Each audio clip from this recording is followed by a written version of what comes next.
Il y a un fort mécontentement des salariés sur la question du pouvoir d'achat et évidemment sur la question des salaires, et donc un bouillonnement des luttes dans les entreprises est parfois unitaire dans certaines entreprises comme Carrefour par exemple sur la question des salaires autour des négociations annuelles obligatoires. Les salariés revendiquent des augmentations de salaire pour pouvoir répondre aux dépenses contraintes qui augmentent régulièrement et de façon continue aujourd'hui dans le pays. Et pour la CGT, il faut revaloriser les salaires, donc rémunérer le travail et une plus juste répartition des richesses.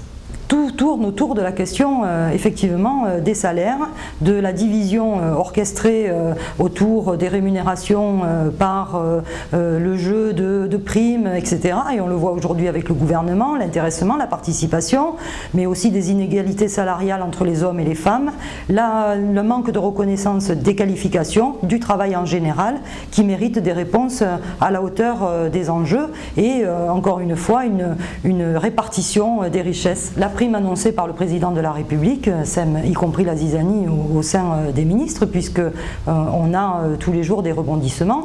Aujourd'hui, cette prime qui était obligatoire dans les entreprises de plus de 50 dont les dividendes sont supérieurs d'une année sur l'autre devient facultative, négociable, et on sait tous que la négociation, il n'y a pas d'obligation de résultat à une négociation, comme pour les négociations annuelles obligatoires. Pour les entreprises de moins de 50 qui quand même couvrent plus de 60% des salariés, là aussi c'est une simple incitation, et en plus l'annonce qui a été faite 2 jours avant sur le gel des salaires des fonctionnaires est une imposture. Alors compte tenu de la période dans laquelle nous sommes, c'est une annonce médiatique qui a des visées électoralistes pour le gouvernement.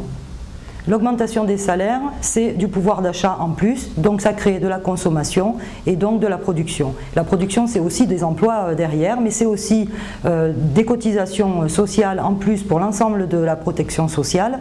Donc pour sortir de la crise, nous le disons, il faut augmenter les salaires.